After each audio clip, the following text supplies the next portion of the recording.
Usai menelan kekalahan atas PSIS Semarang, Abdurrahman dan kawan-kawan berjanji tampil lebih baik di pertandingan selanjutnya. Pasukan Rama berharap hasil minor tersebut menjadi yang terakhir di Matoangin.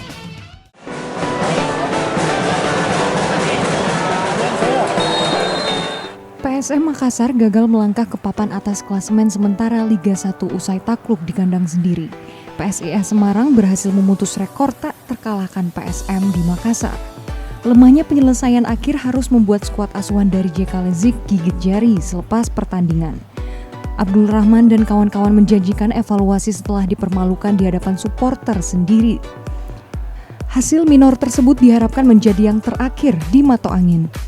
Pastinya dengan kekalahan ini kita semua kecewa, apalagi kita apalagi bertanding sendiri.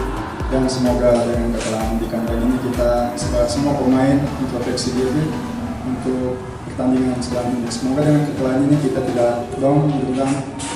Saya sendiri akan bekerja keras untuk pertandingan selanjutnya dan saya akan mengajak teman untuk tampil lagi. Terima kasih. Para pemain harus segera melupakan kekalahan perdana di partai kandang tersebut. Tim Jugo Eja harus bangkit demi meraih hasil maksimal di pertandingan selanjutnya. Wahyu Saputra, Celebes TV.